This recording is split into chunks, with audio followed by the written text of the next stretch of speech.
President, His Excellency, is being briefed accordingly, and appropriate actions will be taken to remedy this situation. Again, we'd like to emphasize, and we all talk about job creation, unemployment. The government intends to make the country more attractive for foreign investment. But this cannot work in the face of constant protests and concession agreements where citizens will take matters into their own hands,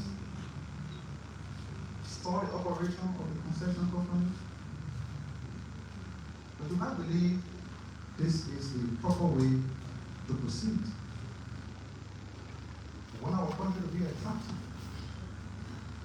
We want to bring more jobs for our people. And in order to do so, we cannot be threatened with existing ones. It is a belief of the government that both the concessionaires and the affected communities should coexist. That's why the government is bent on ensuring that every concession company in the country lives up to the agreement entered into with the Nigerian government. And so that situation in Lima is being closely monitored, and the government, through the appropriate sectors, will make an intervention to remedy the situation. Over the last couple of days, statements attributed to the anti-corruption boss have made headways on various newspapers and radio stations. I'd like to emphasize on behalf of Governor Ladiu that the fight against corruption is holistic, it's patriotic, and it's uncompromising. While we appreciate the work of the Liberal Anti-Corruption Commission, we also have to be mindful of the fact that integrity institutions ought to be above the fray. The government has been very clear.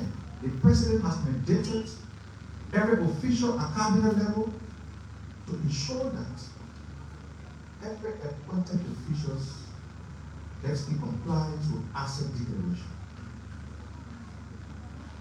And as a sector responsible for asset declaration, the LCC ought to go beyond just making pronouncement on the radio to ensure that people who are nominated, confirmed, and appointed by the president enforced within the category are prescribed in part 10.1 of the Code of Conduct are in compliance.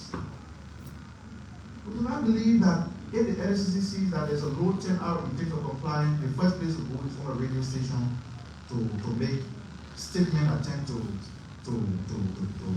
put public officials against the public. The president is committed to the fight against corruption. And it should not be politicized. This thing about people trying to politicize everything in this country. The police want to ensure that there's some ordinance in the city, people want to politicize it. The government wants to fight corruption, people come to make statements and attempt to politicize the fight against corruption. This government is not going to walk the bad footprint of the past administration. Asset declaration, we officials of government must be in compliance. But we do not believe the way to go about it is to go on radio station and make statements that are even contradictory. Contradictory statements. We reach out to the FCC. The 8-page form that you provide to officials of government is somehow cumbersome. You need an agent of the LCC to sit with you to guide you through that process. They have said to us the LCC is on staff. The LCC is on staff. In spite of the LCC being on staff, officials of government have been voluntarily complying because it's a matter of law No, it's a matter of policy by the government. Now, the statement by the LSCC was immediately appeared that this government has bastardized asset declaration and they have swept it under the carpet. It is not true. The government is committed. We encourage the LSCC also. The Ministry of Information is here to assist every agency and ministry of government to address its communication needs. That's why you see this platform is not just for the minister and the people that we speak. Every day we invite key actors to come to speak to you. If the LSCC has got a problem in terms of getting out to people, we don't believe going to the radio station to make statements is the best place. It's a national platform. Let's make use of it. So against that background, the IT minister paid a visit at the LSCC yesterday. We encourage them to use this platform to communicate messages. Because here, you can better tailor the message on behalf of the government, and it will not be misconstrued by people who intend to see the government as doing nothing. People who don't want to see bad things happening. And all the newspaper here, 175 officials have declared that answer. But it's not true. The government in its totality is in compliance. The government is being formed. People have been appointed. Even as I speak to you, individuals have been appointed to various positions of government. So, on that note, we'd like to say to our friends on the LSCC, the ministry is here to help you. If you have a communication gap, it's a national platform. Let's sit here to address the issue. The LSCC published what it calls the regulation for the administration, monitoring, and receiving and implementation of the National Code of Conduct for all public officials and employees of the Republic of Nigeria. They published this information, this regulation, on their website on May 2nd. And this is a regulation that's supposed to guide public officials in how they declare their assets. We published this thing on their website on May 2nd. And on May 7th, you are on the radio, we say, oh, only 75 public officials have declared their assets. It is absolutely disingenuous. And we do not intend to politicize the federal production. We adopted a whole of government approach. The LSCC is a part of the government. Let us be able to tell our message so that make others to believe that somebody somewhere intends to politicize the fight against corruption. On that note, we like to pause and now invite to the podium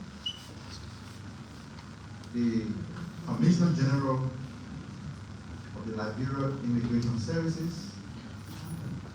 He will make his presentation. After he makes a presentation, we will. Okay, so let the commission speak. When the commission speaks, then we'll determine how we'll take the question, whether to be followed by the other guests are here or take the question before the other will speak. So, Commissioner.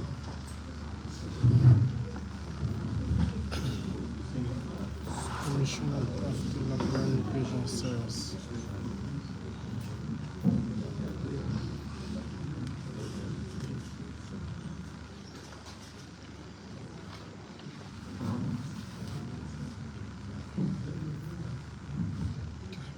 Good afternoon. Good afternoon. On behalf of the Liberia Immigration Service, let me use this opportunity to thank NICAP for providing the pooling of the platform. I like what he said, whole of government approach. All hands on deck. So we use this government platform to inform you of what have been transpiring at the Liberia Immigration Service. My name is Senator Stephen Jabo Amadou Zago, Commissioner General, Liberia Immigration Service, and I'm here with my principal deputies. Kojukai Chaliba is the Deputy Commissioner General for Operation. Yeah. And then Patrick Duru is the Director for Administration. George Hensford is the consultant to my office.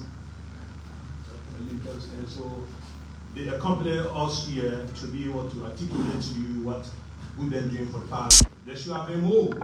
But while we're prepared to come, we got an invitation of the Minister of Justice, which you know is our principal institution. So the two other deputies have to run to the Minister of Justice, and one of them have to run to Ganta. Tell me somebody can have a seat. And again, we are grateful for the opportunity. As you may be aware, Library Immigration Service is a service delivery and a revenue generating entity within the Ministry of Justice. Formerly, we will call it BIN, the Bureau of Innovation and Naturalization, funded in 1956, with a statutory mandate that is multi-tax. One, we are a security outfit. Our responsibility is to man the borders, land, air, and sea. And the sea is several nautical distance. The land we all know, our land space, all our border, Sierra Leone, Guinea, La Côte d'Ivoire, and the Atlantic. In addition to providing security services, we are also taxed to raise revenue. And last year alone, we were taxed to raise $4 million. We raised 4.6, a little over $4 million. And at the same time, to provide security at the border. And you know the porosity of our border. You know how hugely our borders are, even at times, very difficult terrains. So at the multi-tax agency, a government, will provide security services and will generate revenue. That is the responsibility for LIS. When we took over on 2 months ago, we undertook two major projects. One, we commissioned an internal system audit of the questionnaire and assets of the LIS. And the report was completed yesterday. It will interest you to know that the LIS,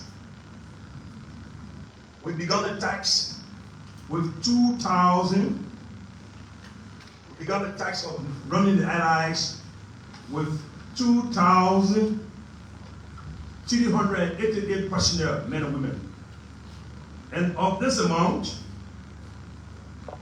148 personnel were not accounted for. Of 2,388, 148 personnel were not accounted for. We only accounted for 2,137. And of this amount, 62 personnel were not accounted for. 27 dead, 6 travel, 4 reassigned, 4 resigned, and 4 AWOL, action upon official leave. So the current strength of the LIS is 2,137. So if you do the math, you want to know where the 148 personnel money for the past year has been going. So that is an executive summary of the commission we did with the personnel and assets. We did another commission again. We commissioned an internal system audit of our armory. We told you we are a service provider, security service, land, air, and sea, and then we are a revenue generating agency. In the middle of providing security service, we wanted to know our stock. We did an assessment, and we didn't do it alone. When we did the first one with the question and assets, we had the IAA doing it for us. So that's what was the Liberian Armed Commission. You know, Armed Commission, they have the statutory responsibility for arms and ammunition. They did a stock of our arms and ammunition. Several revelations were made. We moved some arms from LIS to the EPS through the request. So actually, EPS gave our arm back. We moved some arms from the LIS to the LMP. Actually, LMP gave it back to us. That's that, on the true information. And growing all of that, we were able to make some readjustment within the armory. And we were able to rotate and relieve the 2 officers that were held and we put on 2 deputies. What we also done in LIS, when we took over, obviously, we did some readjustment. And yeah, why we did. We did some readjustment based on merit and gender sensitivity. Many of those they will be assigned at the LIS, whether at the headquarters, at the national or regional level. Many, if not all of them, are now college graduates. If you follow the history of LIS, the LIS is one place where several years back I've been associated with the security landscape. Since I died on top of my 1986, I've been associated with security landscape. Even when I was Senate, I chaired the Committee on Defense and Security. LIS is one institution where many retirees were sent there. It didn't happen in young guys in the LIS. If the young guys were there, they were not encouraged to grow. So because of the way we're doing the merit system now, many young persons have been showing up for LIS.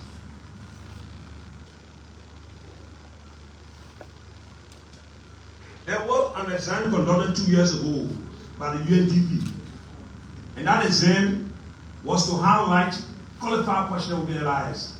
Since 2 years ago that exam was conducted, the result could not come. We are pleased to inform you we have played that result up today. And the result, though it was paid for by the UNDP, it was LIPA that conducted the exam. Growing of it, the names of those who passed the exam are then placed up. As we make adjustment, reshuffle, transfer, we are taking cognizance of those who make a pass. Our senior staff are paying regular visits to counties and the hub.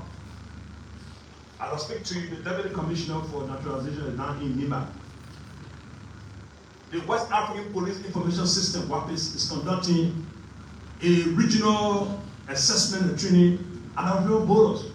Liberia border with Cote d'Ivoire, Liberia border with Guinea, Liberia border with Sierra Leone, to identify areas where we can have joint training and be able to put in border posts where we can incorporate the ECOWAS mandate on ensuring free movement. So our Deputy Commissioner General for Naturalization, I will speak, is heading our team. At LIS for the past, like I said, almost 2 months now, and within the 100 days available, we've been having continued engagement with other government agencies to enhance intergovernmental agency operation, i.e., one of those agencies will have a conversation with the National Identification Registry, the NIR. The Minister of Foreign Affairs, Mr. President, have ensured that the Minister of Foreign Affairs lead the cabinet on ensuring that we digitize Liberia. So we have a meeting, it's ongoing. The Ministry of Health was part of it, the BDHS was part of it, and concerning engagement with the business registry, we are having conversations to ensure that we have LIS personnel at the Liberian Business Registry, at the Liberian, at the BDHS. What do we want to have LIS officers deployed there? If you are to do business in Liberia, you don't necessarily have to be a Liberian business. So if you came to do business in Liberia, I wonder if it is a Liberian doing the business or is a foreigner. So at the Liberian Business Registry, we will have our agent assigned there. We can make a determination whether the business to register is a Liberian business or non-Liberian business. In that category of payment, Liberian businesses what they pay and foreign businesses what they pay. So that discussions are ongoing. Some will talk about we'll not have a press conference, so that will mean we'll have a lot to talk today. Yeah. We boosted engagement too with our partners. We have a confidence meeting with the IOM. The IOM, the International Organization of Migration. We have had discussion with the regional security officer of the U.S. Embassy in Monrovia. We've had discussion and continued discussion with the UNDP and the INL. The INL, interestingly, the International Development Law Enforcement Organization. The International Narcotics and Law Enforcement Organization, INL. We've also been having discussion with the IDLO, International Development Law Enforcement Organization. These discussions are geared towards enhancing the capacity of officers of the LIS and other institutions, other agencies, other land agencies within government. Been engaged with discussion about relocating the LIS. There's one agency, Mother Tax, we are taking cognizance of it. discussion I've been held with National Security Advisor. Relocation plan are on the way. Our predecessors were able to allocate 5 acres of land for us in Venture. And then discussion 2 have reached a level where the general service agents have been asked to ensure that the LIS move to the capital by the old Ministry of Health building, old General Ministry building. There are some few government institutions now, though they got their big up building, but they still got some of their auxiliary there. And I think after the service, let's save $85,000 and put the LIS in a conducive environment to enhance revenue generation and enhance our security delivery. And you're not taking into consideration the process of our border. When we are up there not being certified, we're not motivated, we're not spirited, delivery will become challenged. And you don't want this. You don't want it. Do you? No.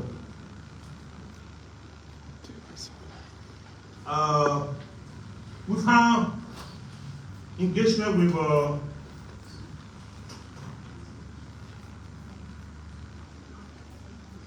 we have had adherence to the full and scrupulous implementation of the Alien Naturalization Law of Liberia, other applicable laws and international instruments in keeping with best practices. And like I told you, we are having discussion of WAPIS, the West African Police Information System, as it relates to airport border posts, inspectory, assessment, and training. Good news is that there is a university called Cyprus. They gave 4 of LIS officers scholarship to go do their BSc graduate year. We want to tell them thank you, they paid us down. That was a good offer, and those are hoping for more offer. As we speak, 20 LIS officers are also benefiting from 1 month RT training offer by another institution called ARRST. They are a computer institution that providing us that opportunity because we have a challenge at the airport. We have to do some rotations. Some of our officers who have to rotate them, we have to know what you call the MADAS. The MADA is the Migration Information System Analysis System. I capture you, enter the country. And unfortunately, let's say publicly, some of our officers are not computer literate. So this institute has decided to provide 20 scholarships for us. And we did the shortlisting.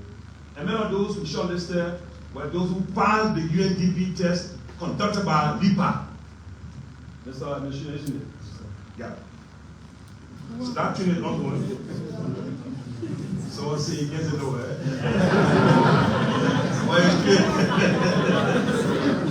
Yeah. In the midst of all of these things, we still have challenges. Huh? In the midst of all of these, we still have challenges. The matters are referenced, right? The Migration Information System Analysis System. That matters when you enter the airport, when you send your passport to the immigration officer. There is a look in the machine. You remember it? It's a look in the machine. Then they need to get and scrape on your whole database. It's challenged. It is absolute. They are living usefulness. It was the ROM and the Swedish embassy that helped us. And now they're out of the usefulness. So we need to upgrade in the 21st century to be able to identify the bad guys. If we don't want the bad guys to infiltrate into our terrain and our territory, that is needed. Yes. And another we are challenged with insufficient logistic, uniform, accessories, mobility, and contemporary logistical gadgets. No, slow down to you. No, go ahead.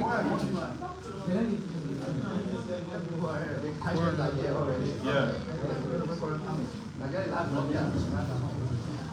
So we've spoken to you on several issues now. We'll tell you our challenges. It's not all rosy, but we are not a convening institution. So our mothers is similar down. Huh?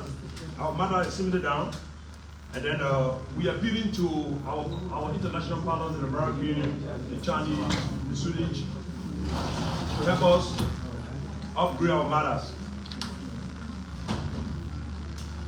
Another challenge, you guys, the low salary of servicemen. An average immigration officer who is to raise revenue makes $160 US. That is itself violates the Decent Work Act. the decent work act doesn't call for that. That is the challenge. And the lack of basic recruit training. Currently, is the UNDP that sponsor in-service training at the LIS. As we speak, we told them in we appreciate it, but we think a one-week training for LIS officers is insufficient. Today, the LIS can boast of few vehicles. You saw when we took over, we rolled out a project sponsored by Contact Global. 15 pickups and 30 motorcycles. It's meant to enhance, because there was an agreement prior to our coming that the government of Liberia entered into in 2021 with Contact Global to do our resident permit. And it went through all of the processes. As we speak, 2021, today 2024, almost 1.5 years, 3 years. There is another company called Celtics. Celtics and the government of Liberia had a program, a project, a 40-60 project, in which Contact Celtics is to do our e-visa. All of these agreements were made and perfected before we came in. And for us, we think the intent and purpose were good, and we are trying to perfect it to roll on. There are a few challenges. There are a few challenges. And you have heard that we've gone to the Senate, we've gone to the House of Representatives, we've had a lot of meetings. Today, one of those who had one of the projects, Contact Global, is here. If you had an opportunity to talk to us, Vera. The other party from Celtics, no, we have not started it yet. The communication is at the Ministry of Finance. So the Ministry of Finance should be signing it. Then the Justice Minister will approve, and then we can perfect the e-visa.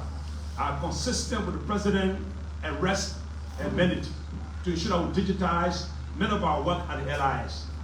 Other countries of the world, when you're traveling there, I mean, you have the e-visa facility. You're going to East Africa. You are going to Ghana, Kenya, Tanzania. And in Ghana, they got e-visa. Our challenge we have is the one that has to do with our own ECOWAS citizens. Because under the ECOWAS arrangement, there is a free movement protocol that Liberia is a signatory to. The ECOWAS citizens can come here for about 120 days without a visa. So we appeal to Contact Global, and I'm not admitting this public manner. In a much Contact Global and us are now roll on all of the phases of the project, but this time around they were magnanimous to tacitly agree with all the issue of the ECOWAS concerns. Because we've been visited by the ECOWAS member states in Liberia. We've been visited by the biggest, the Nigerian delegation, the Ghanaians, the Guineans, the Sierra Leoneans, and all ECOWAS citizens who the higher they pay is $100, $150. They visited with us. They tell the challenge how we're getting the resident permit. We've had discussion with the Contact Global Group. They have tacitly agreed with us, but with a legal frame of first option. So that discussion is ongoing, and I will hope that will be finalized here. Like I said, the lady that had the Contact Global is here. Maybe afterwards, they can have a few questions related to all organizations, what they do in Liberia, non-public relations officer for them. We've got a partnership agreement. And that partnership agreement is something that we want to honor and respect for the sake of continuity. So having said this, we think we've spoken on a wide range of issues. Understandably because we've not been here for a long time. And we have made a conscious decision as an institution to only speak to this platform. Because in addition to revenue generating, we are 60% a security outfit. We shouldn't speak to all the radio stations around here. But the platform is welcoming. And again, Mr. Acting Minister of Information, for and on behalf of the Liberia Immigration Service, the Minister of Justice, Attorney General, who I'm his principal delegate, they started out creating the LIS, make the LIS Commissioner General the Deputy Attorney General. The Deputy Attorney General. So as the Deputy Attorney General of the Republic of Liberia, we want to say our security situation is calm. Our threat level is low. We have a good relationship with all of our neighbors. If we have any challenge in Liberia on our security landscape, in our security architecture, it's internal security challenges. the youth sports, what we do with them, the young people, the motorcyclists, the huge expectation for the young people. External wide, we good. We may not have all of the logistics to work with, but at our border, we got a good interrelationship with the Sierra Leone LIS, or Sierra Leone Immigration Service, Sierra Leone Security. At the level in La Côte d'Ivoire, we good. The Guinea, we good. We have interrelationship. There are maybe few challenges, but far better than several years back war. So again, thank you for affording all this opportunity. We'll be glad to take our seat. If you have some concern and question, which I know you will, I don't think I'm going to answer them. Like I said, I'm here with my deputy. I'm here with my two deputies. One for operation, one for administration, and one is a consultant. I would avail myself to answer questions. But those questions are not specifically within the department that here, they're going to provide the necessary answers, and while the consultant is here to provide those questions and answers that we may not appropriately provide answers to all. So again, thank you so much, Mr. Minister, and thank you for the opportunity.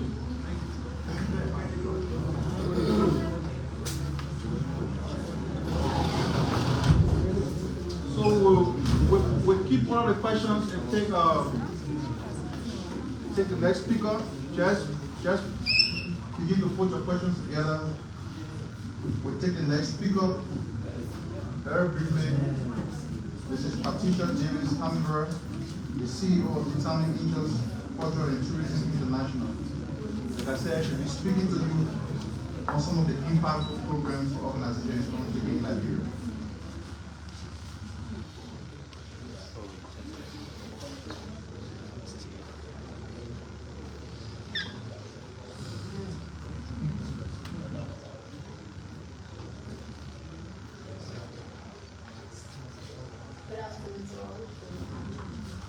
I would like to appreciate the Ministry of Culture and Tourism for giving me this unique opportunity. My name is Patricia Davis Hammerberg. I'm a Liberian. I run the Determined Angels Culture and Tourism International, DATI, and it was founded August 24, 2001. Here with me, I have Mr. Prince Scott, the chairman of the Paris Committee. The 2024 International Festival, which will be held under the theme Promoting Culture and Tourism through Young Talents, seeks, among all other things, to highlight tourism, culture, and talents in the various countries participating.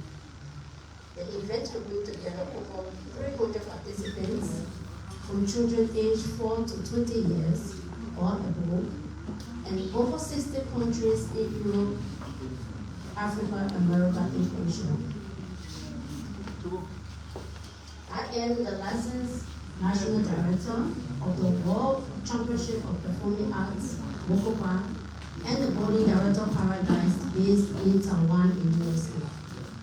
Determined Angels Culture and Tourism International DATI, whose vision is to exhibit an area of African teens who are well cultured and equipped with African moral values, intelligence, and beauty with rich knowledge of their history to flourish in the 21st century world.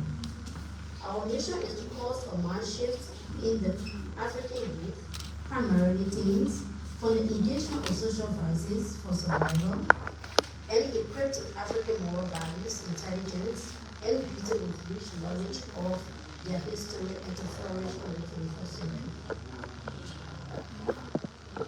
From the engagement of social vices for survival and the feeling of recognition to the deploying of indispensable values that accumulate first to self-development and then that of their respective communities. Liberia's participation in this event will open a new way for our dear nation economies and for the building and for nation building. Not only that, there are good prizes for different categories of winners, which will contribute to foreign people. Our total attendance and participation will definitely give our country like Liberia the opportunity to be the first African country in West Africa to host this event called 2025, which involves an inflow of over 200 people from across 60 countries.